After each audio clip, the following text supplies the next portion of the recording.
Yeah, I'm so happy. We started our live with Dr. Andrew Muir Woods, founder and design strategist, Muir Woods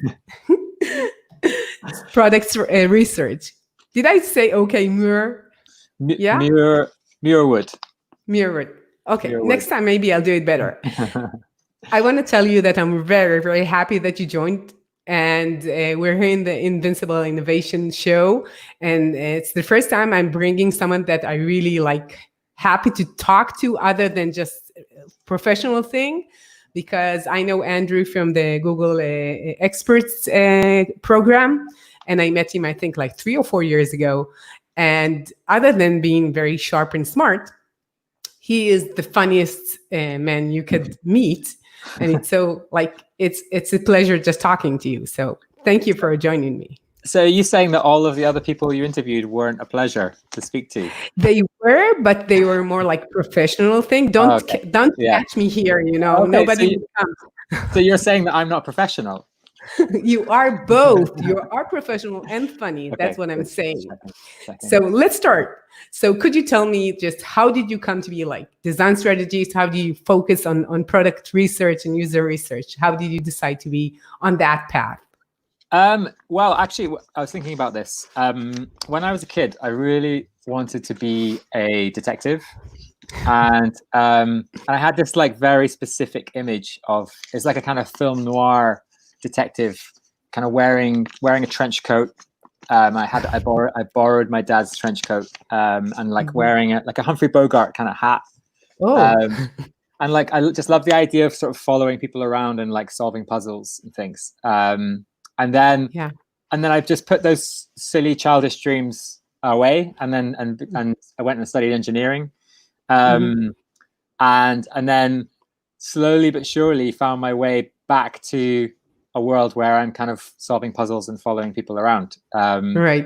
And so yeah, it's kind of like a happy accident. I did engineering, I studied design, I did a PhD, and then the PhD involved a lot of qualitative research, Yeah. and I just realized that actually the piece of the area of kind of design and engineering that I liked the most was about answering questions, Right.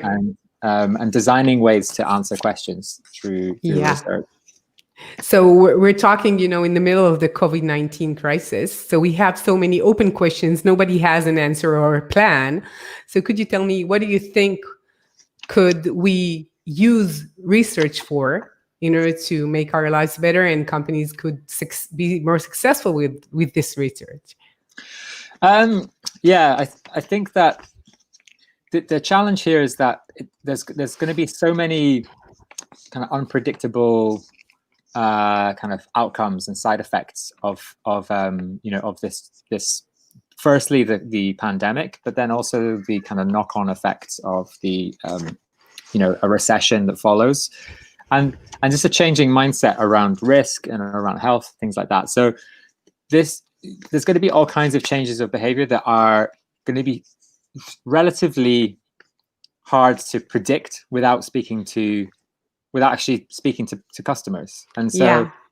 It's like a new situation. So without asking, you will never know, right? yeah, everything's changed, and you can wait to see what they do, and then you can be like, oh, our sales have gone down, and then Yeah. respond, or you can get ahead of the curve and speak to them and try to understand how they have changed. Things have changed overnight. Yeah. Like, Right. the idea of everyone, 3 months ago, everyone was like, use less plastic. Yeah. And now there's masks, there's, plastic covering for food. All of the environmental things have gone out the window, hopefully No, no, temporarily. no. I see it vice versa. You know, the fact that we are not polluting with airplanes and cars, and people are like less in the nature. So the animals are celebrating right now. So Right. I like there are benefits here too, right? Absolutely. But all of these unexpected kind of changes, that some of which will be temporary, some of which will be hopefully the kind of nature side of things will be more permanent.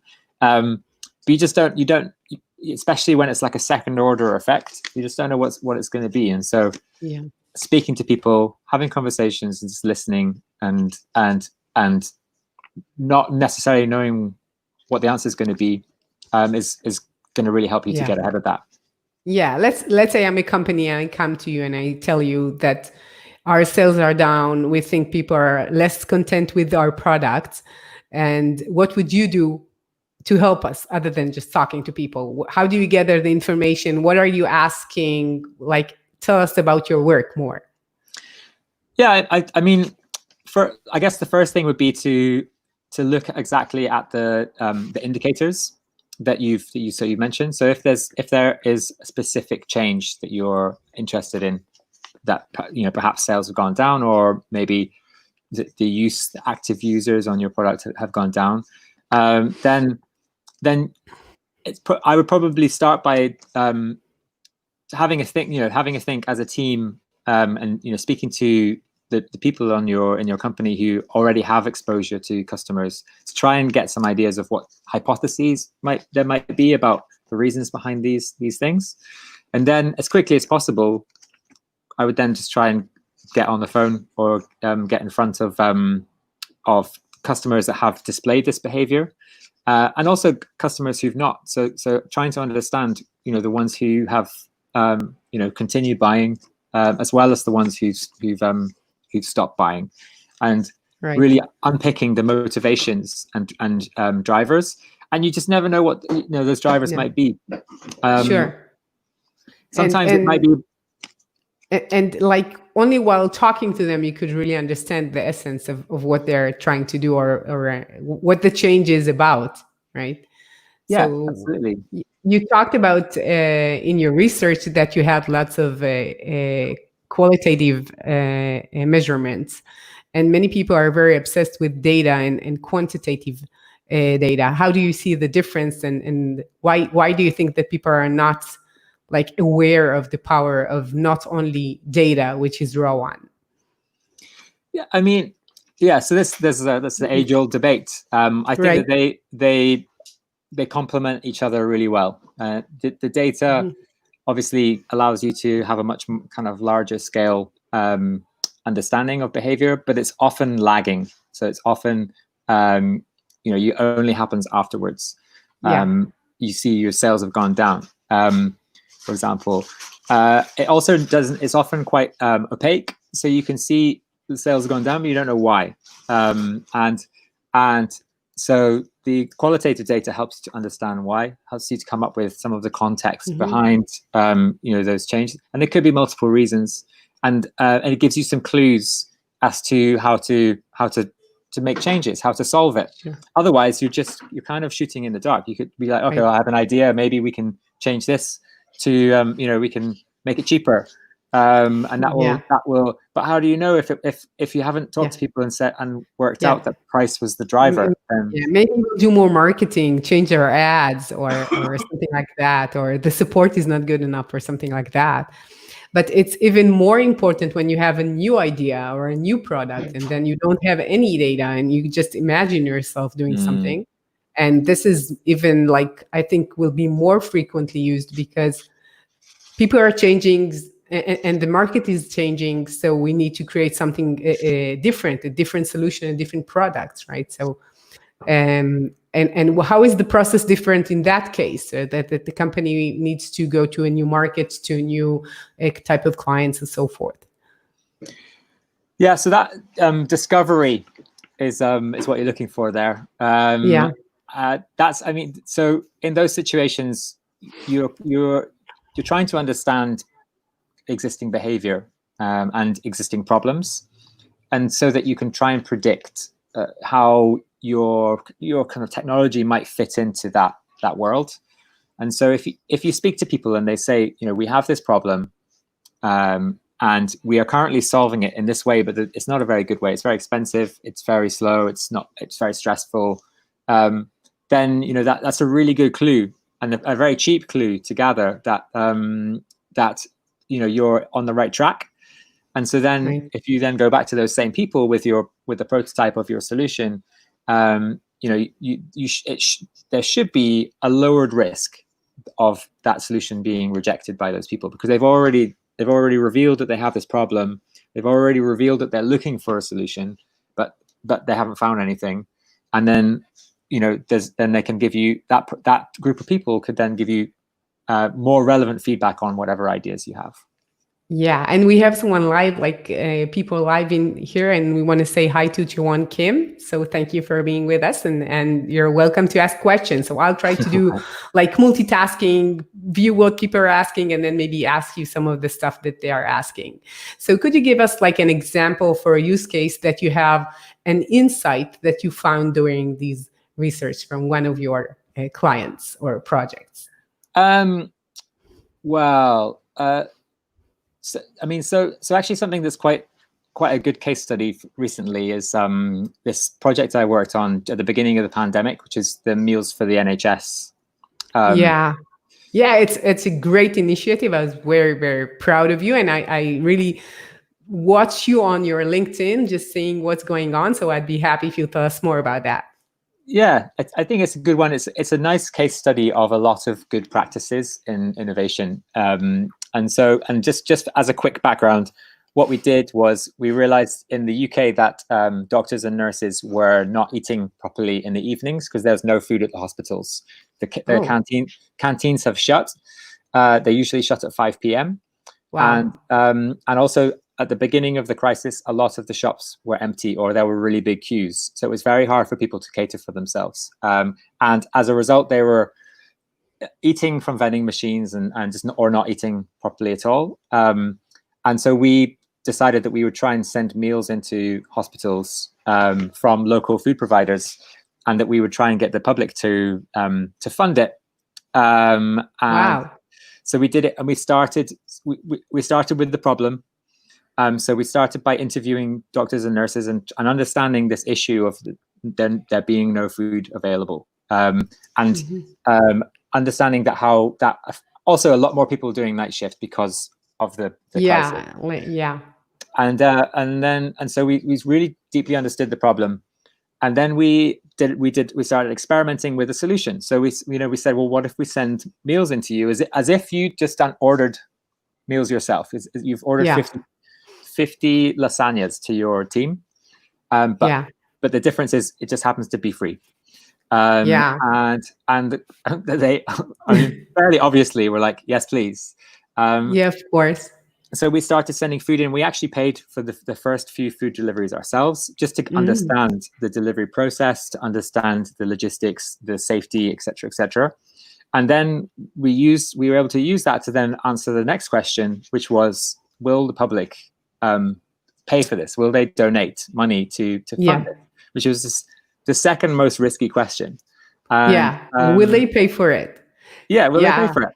And if they didn't, then that would be fine. We've sent 150 meals into hospital, and we gave some doctors and nurses a break. But the public won't pay for it. Yeah. But it turns out that they would pay for it a lot, and they ended up donating 1.8 million pounds to the.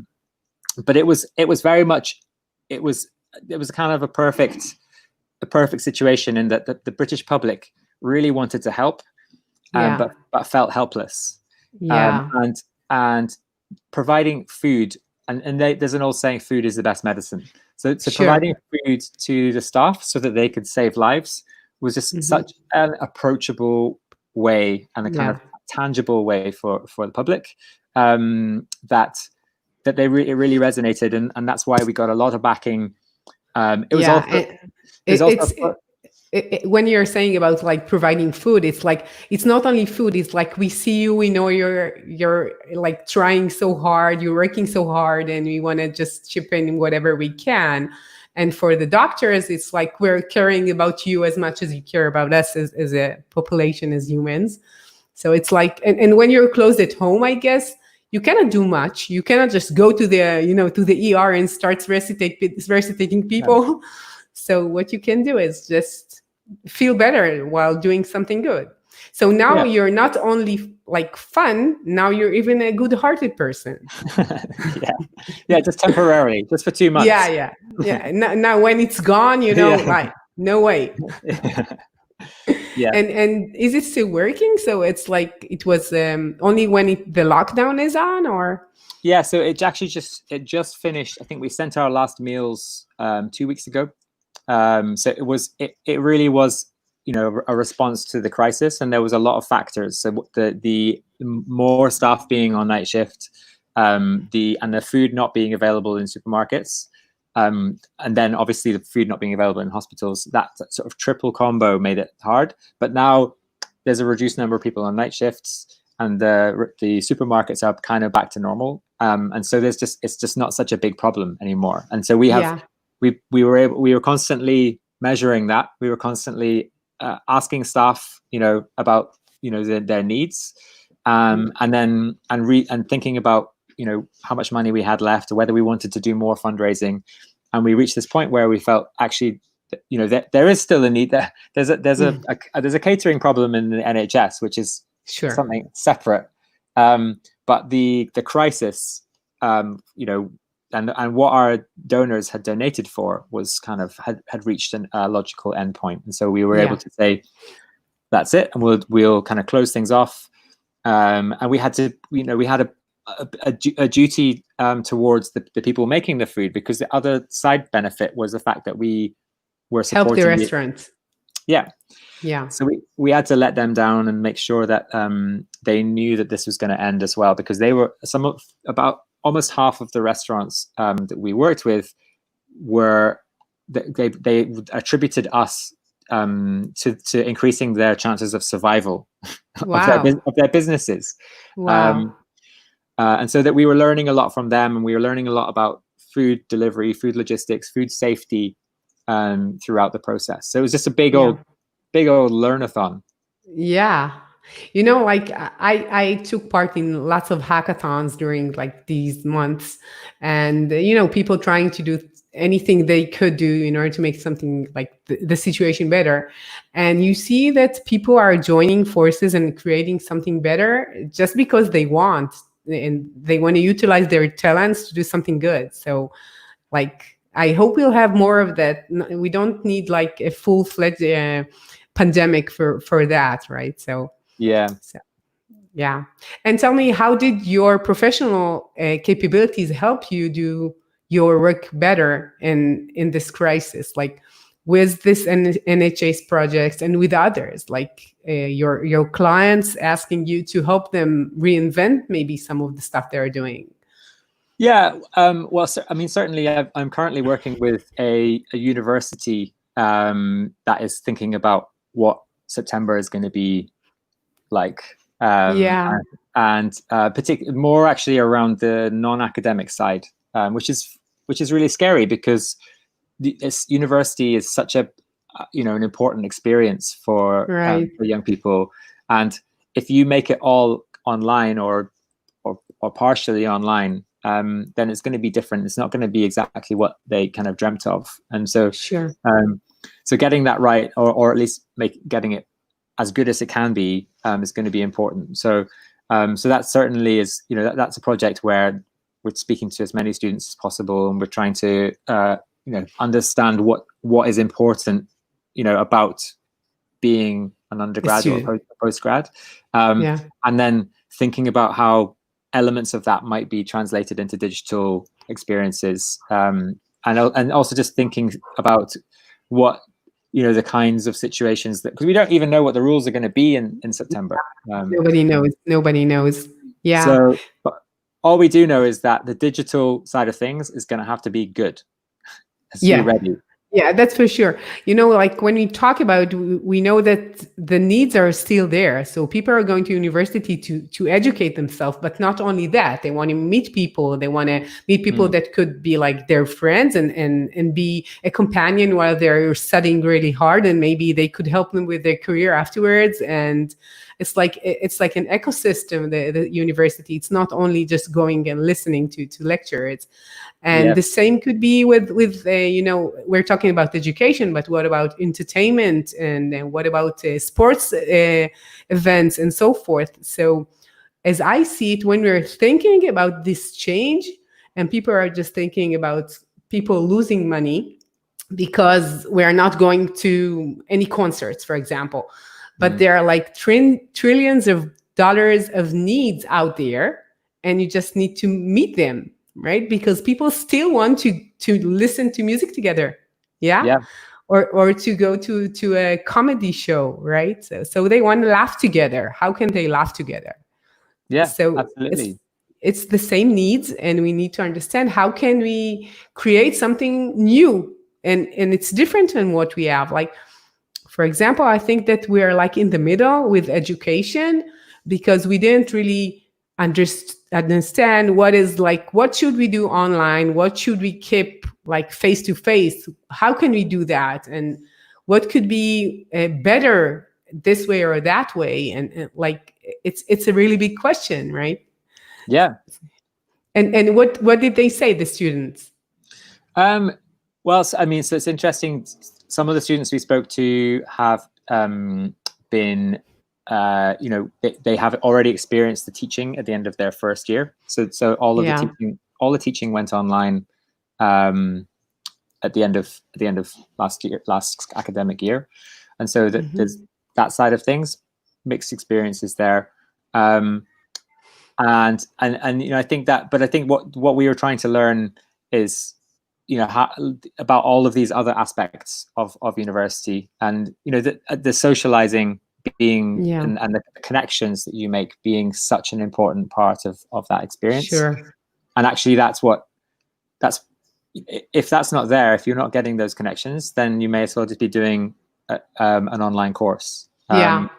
And it's probably cheaper, and it's probably better designed than the university can do it. Yeah. Because if like a pure online course has been thinking about how to do teaching online, from the start, rather than just trying to switch over to online halfway through, and it's probably cheaper, and you just aren't going to make friends through it.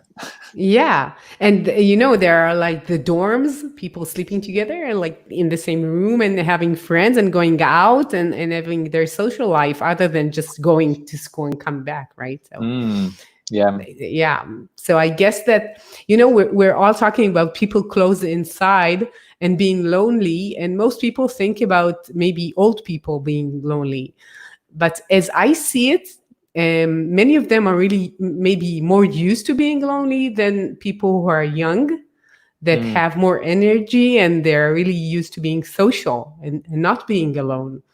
So I think that what you're talking about is like, this is a huge, like, I would say, market. You could think about what could they do better when they need to be less like in contact in face-to-face thing. Yeah, absolutely. And I think that if you can get people to make friendships, and somehow, it's going to be very hard, but if you can create friendships, then you reduce the burden on the healthcare and the mental health and treating of anxiety, because it's having a support network is an important part of prevention of mental health challenges. And so it's important to invest in it.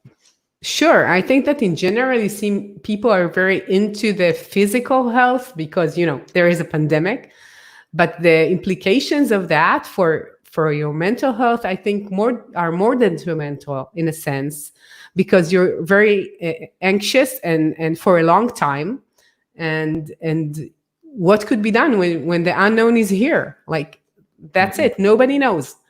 And when you're alone and afraid and anxious, it's like a mixture, which is like really hard for people, right? So it's like there's so many opportunities to do things better, right?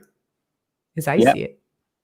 So could you give us a few like professional tips if a company wants to know more about their future products, or how can they make their work in their product better?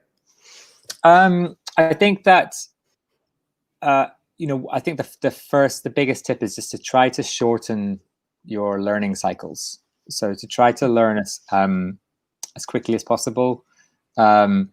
This means, speaking to customers earlier, testing out ideas more quickly, even if but also being kind of happy that they're not always the perfect ideas, and that you're gathering these kind of rapid feedback loops, because the faster that you can learn, the more you'll be able to respond to the changes. And there's, the people are probably changing. They say that people are changing more in the last 3 months than they have in the last 10 years.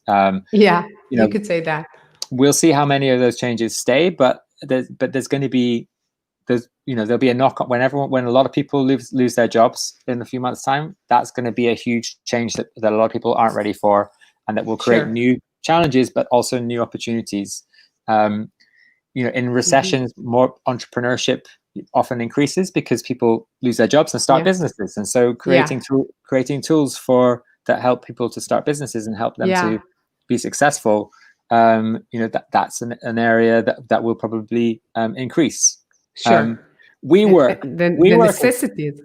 Money. WeWork is making money now because of companies now wanting to find a sort of localized way of housing their staff, and so even WeWork is making money now. Even WeWork. And this is not like, I'm not that worried about WeWork. I'm worried about other stuff, but they are not good. And Maya tells it's really interesting what you're saying, although it's in Hebrew. I'll tell you that this is what she wrote, so thank you. And like when we're talking about this change, we're talking about changing behavior in people.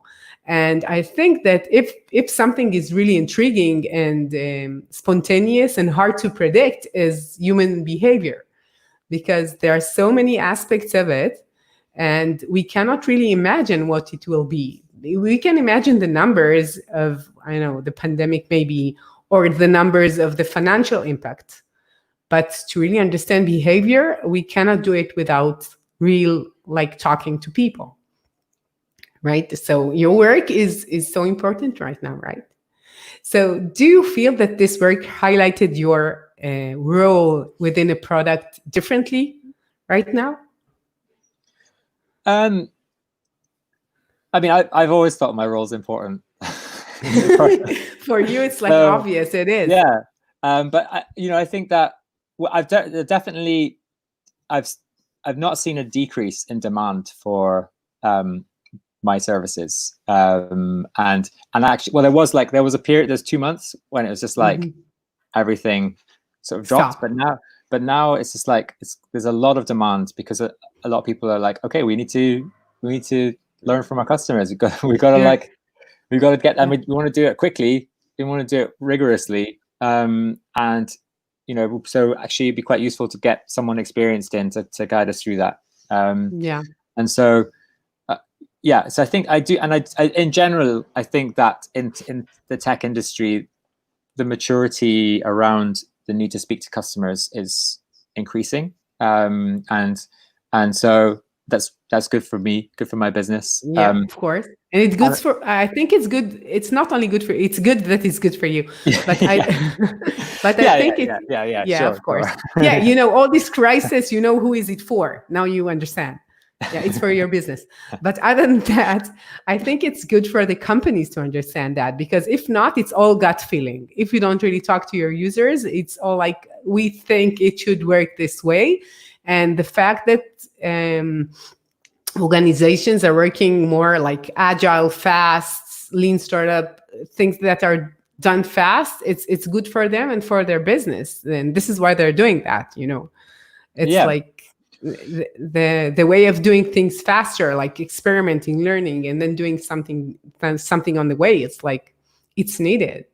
I think when you uncover the thing that for customers is like the sort of the problem, and you've got a lot of evidence around that problem. Let's say it's kind of easier to explain in a business setting, but let's say you have a client or customer who has a task and it takes them 2 hours, and it's maybe some kind of data analysis or some kind of accounting or something, and you take that task and you say to the company, we know that this task takes us this long. We've spoken to 20 of these people, and it on average it takes 2 hours, and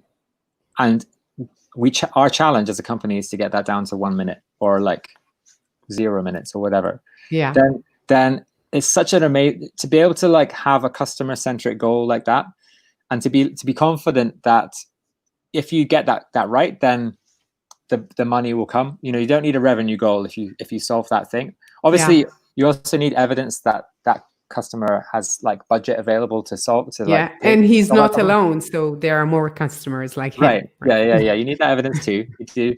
But once you got that picture, and everyone's working towards that, then you relentlessly try to bring down the time it takes to do that task, and that involves everyone. Then it's it's a good feeling when you get it right. Yeah, of course. And it goes back to you being like Sherlock Holmes, finding what is like, where is the gun and who did it? And then you can just charge. That's it. Exactly. So we're going back to why you did it as a child wanting to be. I think that Sherlock Holmes is very British, right? It's a British kids thing, a dream, right? Yeah, absolutely. Yeah. So you're doing your dream job in a sense. It turns out that I am. So I feel pretty lucky. Great. It doesn't feel like work. Oh, that's the good thing. So if it's not work, so it means that you're enjoying. So in general, when I work with people, I always like to work with people that they are talented, but they love what they're doing. If you have both of these, it's going to be successful. If you're lacking one of these, less successful. So that's great. I definitely love what I'm doing. So I've got at least one. So this brings me to, if somebody wants to get in touch with you, what would they do? They can contact me on my website, which is muirwood.co.uk. You say your name better than me. Surprisingly, I've had some practice. Yeah. I can, and I do various types of projects which range from kind of coaching and kind of capability building all the way through to full service research projects. So it just depends on how hands-on clients need. But I also do the mentoring with you with Google, but also with other initiatives as well. So it's always good to work with startups and young entrepreneurs through these channels as well. And I hope we'll meet, face-to-face real, not like an online mentorship, which is like, it's good for the startups, but, it's less fun. Yeah. And we don't have any coffee breaks to laugh with together.